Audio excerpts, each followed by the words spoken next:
mais également la compétitivité de l'industrie. C'est des éléments importants. Et les axes qui ont été dégagés pour aborder ces questions en termes de lignes directrices sont les suivants.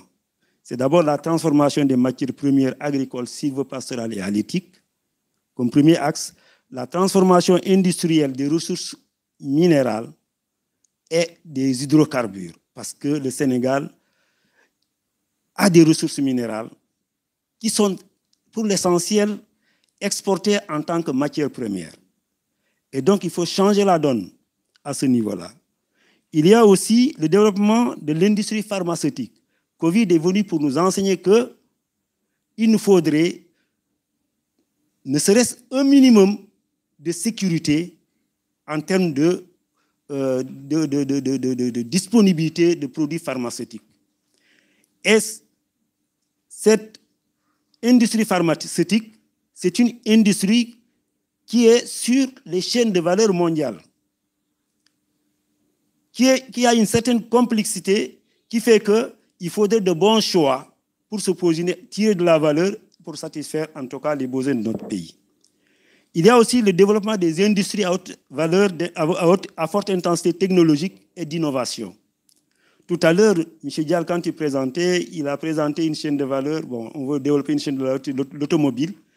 Il ne s'agit pas, en fait, dans cette stratégie, de se positionner d'emblée sur des maillons qui sont difficiles pour nous à développer.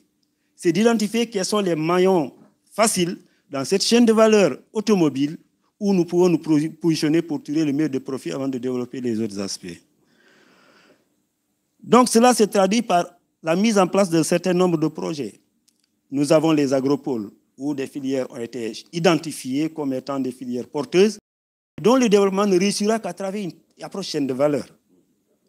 Nous avons le pari industriel que j'ai cité tantôt, mais également nous avons la filière cuirs et peaux, sur laquelle aussi la task force de M. Rouma travaille pour nous aider en tout cas à identifier les maillons les plus porteurs sur lesquels on peut se positionner. Voilà donc, à titre d'exemple, ce que je voulais dresser par rapport à cette question, comment le Sénégal donc, envisage dans sa politique industrielle d'adresser cette question de chaîne de valeur. Maintenant, qu'est-ce qu'une chaîne de valeur? Ça a été expliqué. Nous reviendrons plus tard sur des leviers qui sont importants autour de ces chaînes de valeur. Je vous remercie.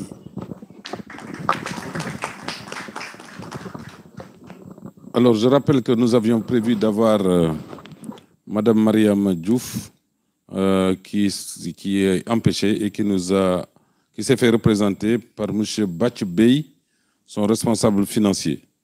Alors, Maria Distribution, c'est une entreprise qui est très active, très dynamique dans la transformation de fruits et légumes et de céréales. Le tout avec un label de consommer sénégalais.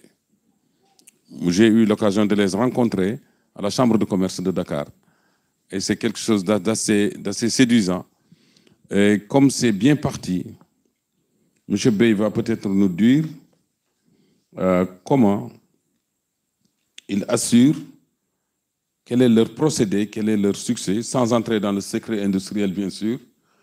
Quels sont les challenges qui font que vous optimisez la chaîne de valeur. On est maintenant, on a quitté le champ de la stratégie. On veut vraiment,